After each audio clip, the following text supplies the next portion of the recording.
தலைவருடைய 171வது படமா உருவாயிட்டு இருக்க கூலி படத்தை டைரக்டர் லோகேஷ் கனகராஜ் அவர்கள் இயக்குறாரு. சன் பிக்சர்ஸ் நிறுவன படத்தை தயாரிச்சிட்டு இருக்காங்க. படத்துடைய படப்பிடிப்பு 80% முடிவடைந்த நிலையில கூலி படத்துடைய 20% ஷூட்டிங்க மார்ச் மாதத்துக்குள்ளாக முடிக்க போறதா படக்குழு முடிவு பண்ணியிருக்காங்க.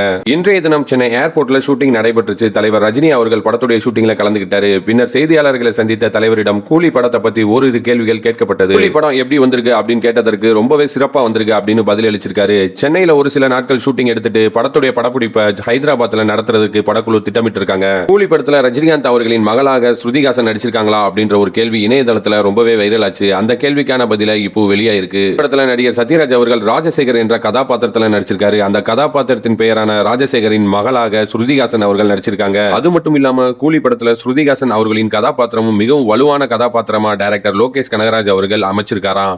கூலி திரைப்படத்தை வருகிற ஆகஸ்ட் மாதம் முதல் வாரத்தில் வெளியாறதுக்கு அதிக வாய்ப்பு இருக்கு. அப்படி இல்லைன்னா தீபாவளிக்கு வெளியாறதுக்கு வாய்ப்பு அதிகமா இருக்கு. கூடிய விரைவில் அதிகாரப்பூர்வ அப்டேட் வெளியாகும். மாதிரியான சூப்பரான சினிமா செய்திகளை உடனுக்குடனே நீங்க தெரிஞ்சுக்கணும் அப்படின்னா மறக்காம நீங்க வாய்மை விழும் சேனலை சப்ஸ்கிரைப் பண்ணிக்கங்க. இந்த வீடியோ பிடிச்சிருந்துச்சுன்னா ஒரு லைக் பட்டனை தட்டி விட்டுருங்க. அடுத்த ஒரு சூப்பரான சினிமா அப்டேட்டோட உங்களை சந்திக்கிறேன். நன்றி, வணக்கம்.